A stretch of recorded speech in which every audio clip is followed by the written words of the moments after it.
Bom dia.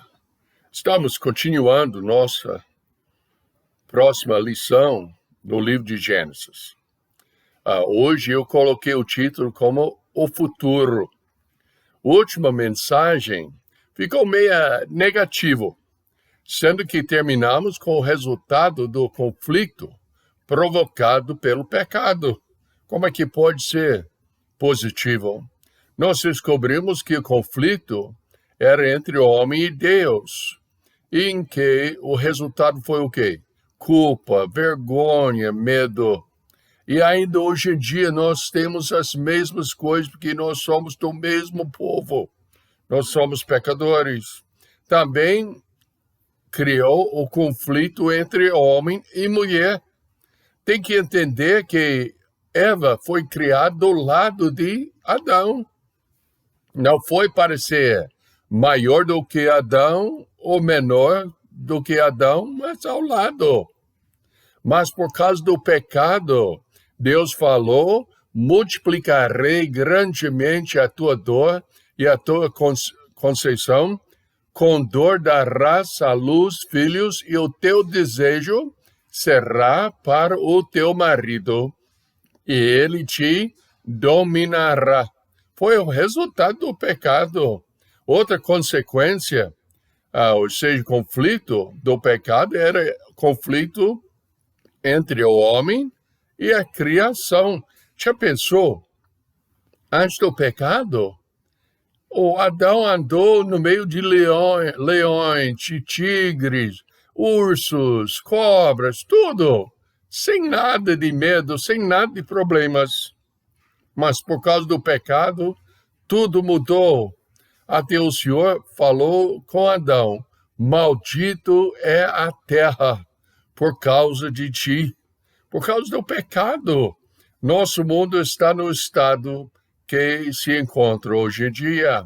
As consequências do pecado eram a morte espiritual imediata. Nota, quando puder ler em Gênesis capítulo 3, que Adão e Eva escondeu-se de Deus. Houve aquela separação entre eles e Deus, o seu Criador, o Deus, o seu cuidador, o Deus, seu Senhor. E também tinha uma eventual morte física. Nós podemos ver em Gênesis 5, até em Gênesis 4, onde Caim matou o seu próprio irmão. Gênesis 5, 6 e por diante. A morte passou para todo mundo. Essa é a razão que nós enfrentamos a morte hoje em dia. Também, por causa do pecado, apresentou uma coisa maravilhosa. Mas espera aí, pastor.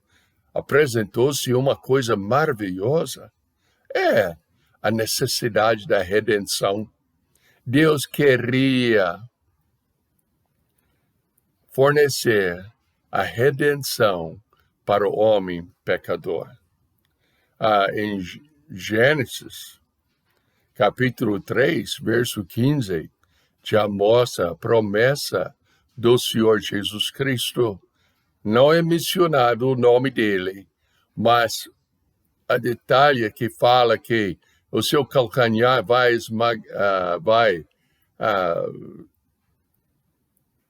destruir a cabeça de Satanás, e a cabeça de Satanás vai machucar o calcanhar do Senhor.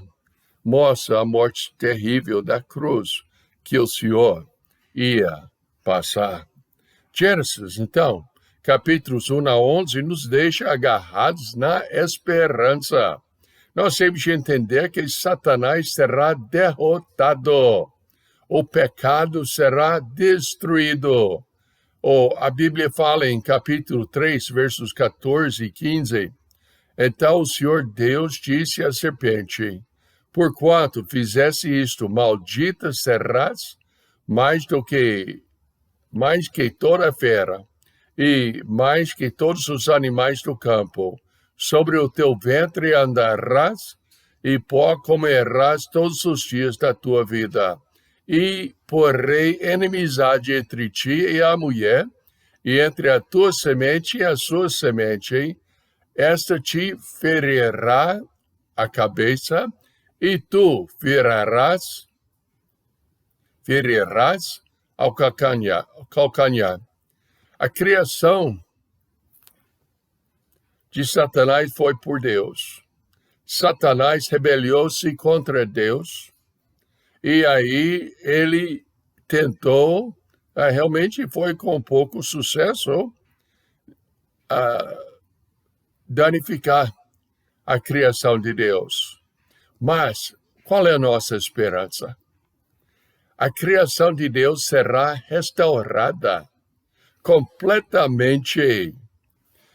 Em capítulo 9, versículos 9 a 11, diz o seguinte: E eu, eis que estabeleço a minha aliança convosco e com a vossa descendência depois de vós, e com toda a alma vivente que convosco está, de aves e de gado, e de todo animal da terra convosco, com todos que saíram da arca até todo animal da terra. E eu convosco estabeleço a minha aliança, que não será mais destruída toda a carne pelas águas do dilúvio, e que não haverá mais dilúvio para destruir a terra.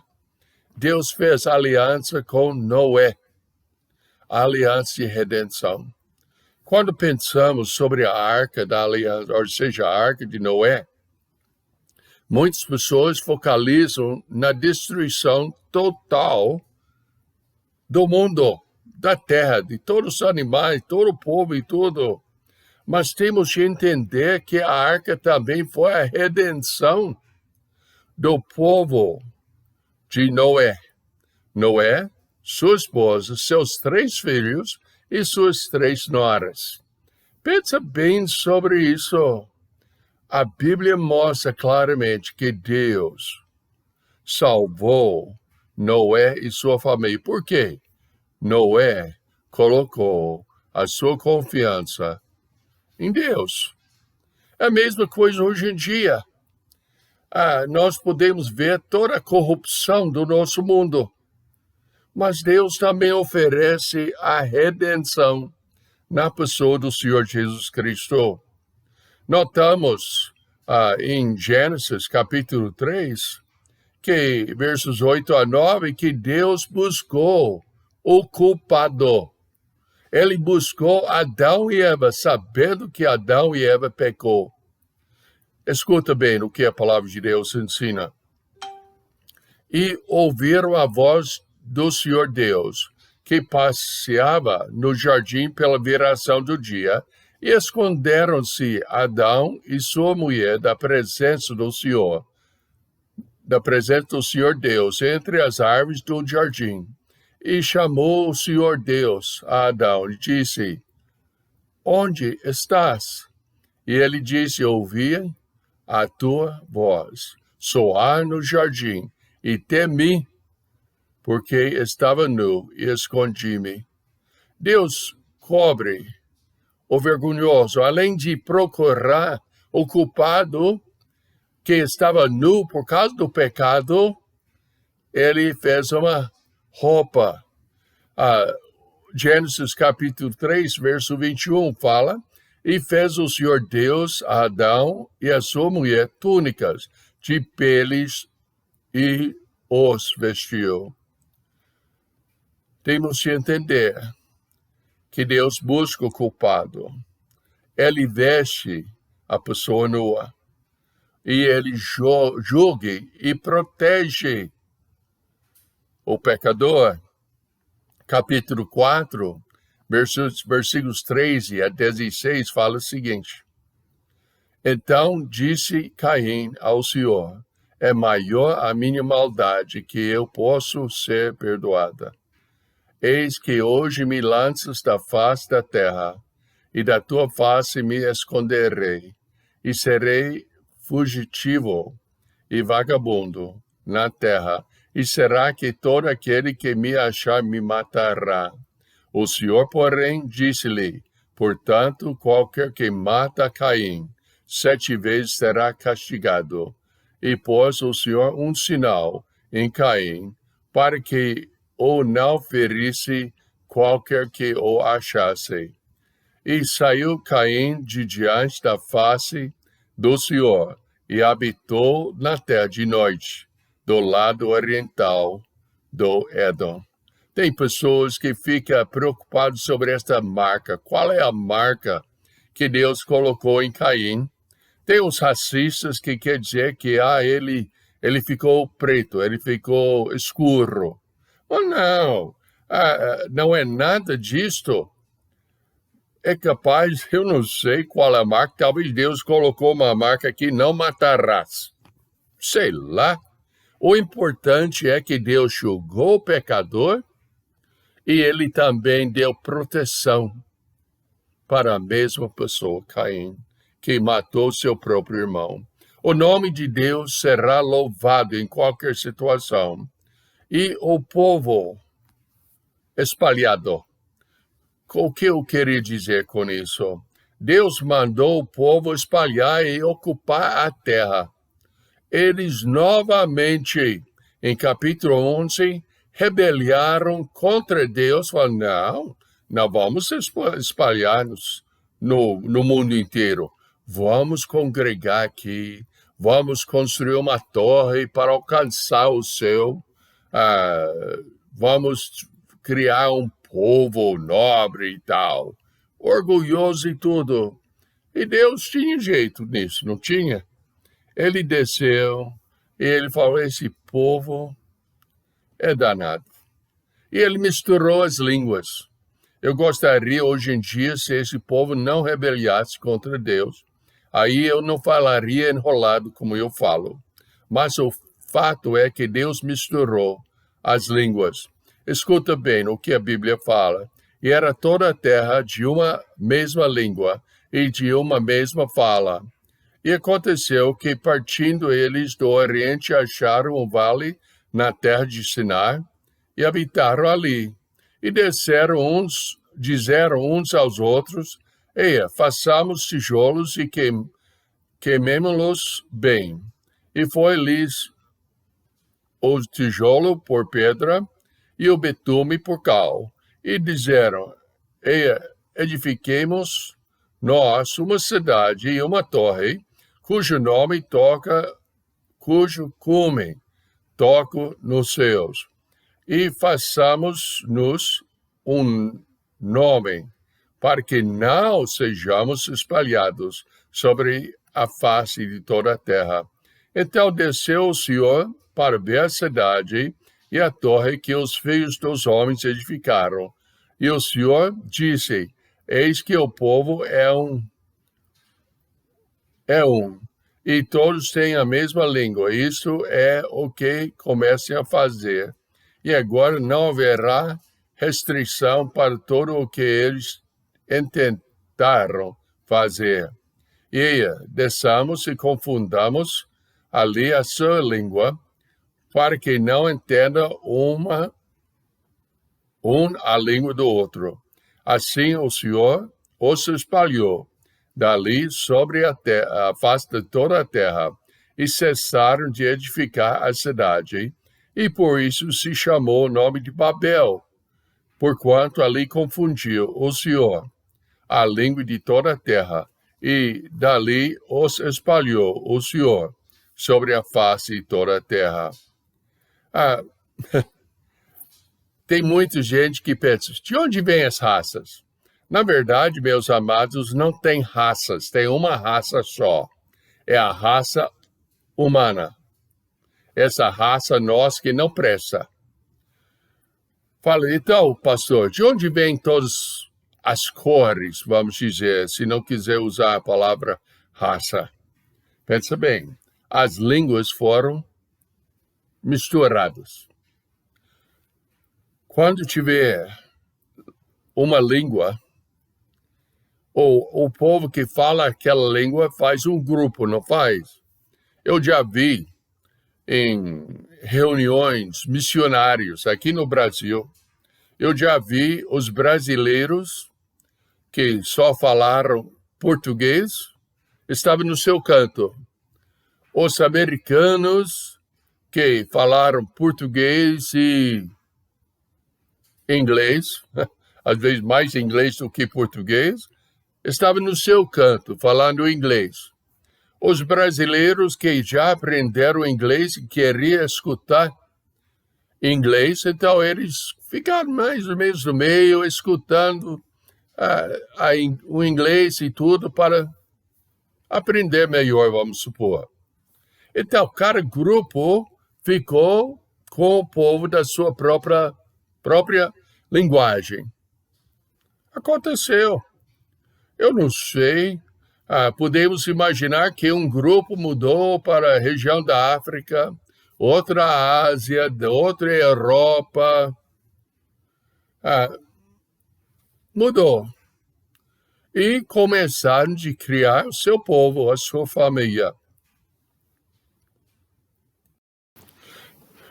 Então, além de criar sua própria família e o grupo da sua língua, eles moraram numa certa região, coabitaram com o povo, então criaram certas características. Pode ser que um grupo como na Ásia criou características de olhos mais fechados, mais inclinados, os europeus mais brancos, os africanos mais escuros. Ou seja, o nosso Brasil é uma mistura de tudo, não é? Graças a Deus por isso. Só tem uma raça. Racismo eu vou explicar mais tarde, mas os outros mensagens é o resultado da evolução, que mostra que tem uma raça mais aperfeiçoada e outra raça que não é. Que é tudo mentira.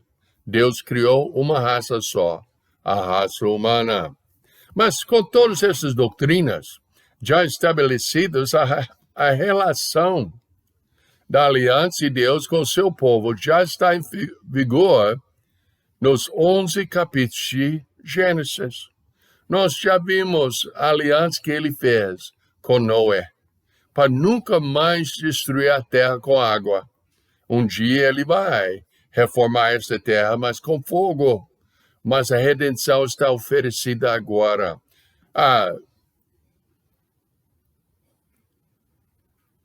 Essa aliança é estabelecida entre Deus e aqueles que, pela fé, confiam em sua redenção e restauração prometidos.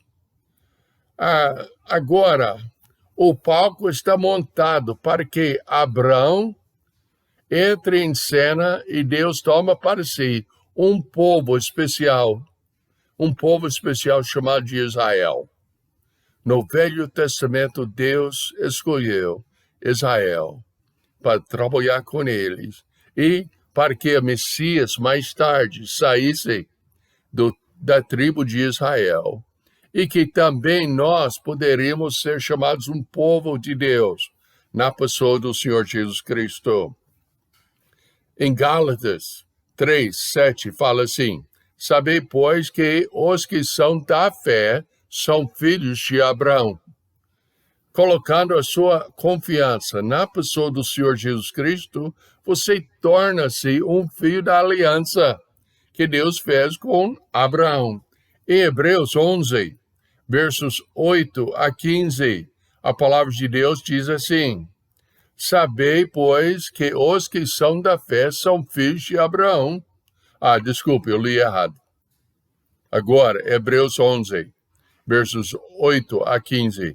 Pela fé, Abraão, sendo chamado, obedeceu, indo para um lugar que havia de receber por herança, e saiu sem saber para onde ia.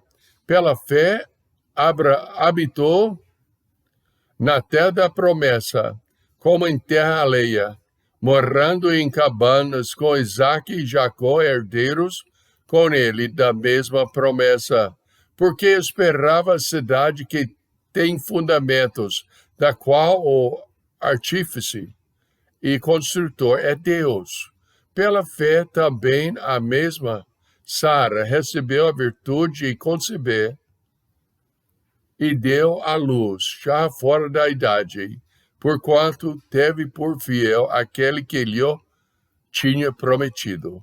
Por isso, também de um, e esse já amortecido, desceram tantos em multidão como as estrelas do céu e como a areia inumerável que está na praia do mar. Todos esses morreram na fé, sem terem recebido as promessas, mas vindo-as de longe, e crendo-as e abraçando-as, confessaram que eram estrangeiros e peregrinos na terra. Porque os que isto dizem, claramente mostram que buscam uma pátria. E se na verdade se lembrassem daquele de onde haviam saído, teriam oportunidade de tornar. Por um tipo de geração espiritual, em que Abraão, por crer na promessa de uma semente, de certa forma, os gerou e os recebeu como seus filhos. Romanos 9, versos 6 a 8 diz assim: não que a palavra de Deus haja faltado, porque nem todos os que são de Israel são israelitas, nem por serem descendência de Abraão são todos filhos, mas Isaque será chamado tua descendência. Isto é, não são os filhos da carne que são filhos de Deus, mas os filhos da promessa são contados como descendência. Aqui, então, está a verdadeira marca de um filho de Abraão, de ser da sua fé. Os judeus não são seus filhos, embora descendentes a Isaque, porque não seguem a fé de Abraão. Nem os religiosos, apesar de sua antiguidade e número, a menos que seja de sua fé. A pergunta, claro, é onde está a sua confiança? Está colocado na Bíblia, nas promessas registradas ali, começando em Gênesis 1:1 e indo até Apocalipse? Ou está na sua igreja, nas suas obras, na sua parentela? Onde está a sua confiança? Tem muitas pessoas dizendo ser religiosos. Escuta o que recorda o Senhor dizer em Mateus 7:22. Fala assim: muitos me dirão naquele dia: Senhor, Senhor, não profetizamos nós em teu nome não expulsamos demônios, em teu nome não fizemos muitas maravilhas? Então lhes direi abertamente: nunca vos conheci, apartai-vos de mim, vós que praticais a iniquidade. Pensa bem, quantas pessoas hoje em dia dizendo fazer milagres, curas, profetizando e tudo, confiando que essa é a marca da sua salvação. E o Senhor falou com esse tipo de povo: apartai-vos de mim, vós que fazeis iniquidade. Sem conhecer o Senhor Jesus Cristo, sem obedecer à palavra dele, tudo que eu faço é pecado. Não tem outro jeito. Para sermos filhos de Abraão, devemos ter conhecimento das promessas relativas à benção de Deus em Cristo. Temos de acreditar no poder e na verdade de Deus para cumprir essa promessa. A confiança não está em nós, mas está naquele que prometeu, o Senhor Deus. Siga fielmente a Deus em todas as coisas. Também é um dever de cada pessoa dizendo que tem Cristo como Salvador. Bem, para o Pastor Bill, nós estamos estudando Gênesis e agora passou para falar dessa coisa sobre a salvação. Meus amados, Gênesis, Deus criou literalmente tudo que nós temos, o mundo, o universo, o homem, os animais. Mas Ele criou você na pessoa de Adão. Ele criou Adão, uma pessoa perfeita. Ele criou Eva, uma pessoa perfeita. Mas tinha a escolha. Eles podiam obedecer a Deus ou podiam seguir o seu próprio caminho. Nós sabemos o resultado. Eles escolheram o seu próprio caminho, rebelaram contra Deus, gerou separação de Deus, medo, enfim, a bagunça que nós temos hoje em dia. Mas Deus forneceu a redenção. Não foi pela igreja, qualquer que seja, não salva. Não foi por batismo, por obras da lei, nada disto. Mas foi por confiar nas promessas dele, no Senhor Jesus Cristo, que morreu na cruz, para que você, como eu, pudéssemos ser livres dessa condenação do pecado. Se você tiver um desejo de conhecer o Senhor Jesus Cristo, eu quero fazer um convite. Eu quero que você entre em contato comigo. Você recebeu esse vídeo através do Face ou através do WhatsApp. Então, você pode comunicar comigo através do Face ou do WhatsApp.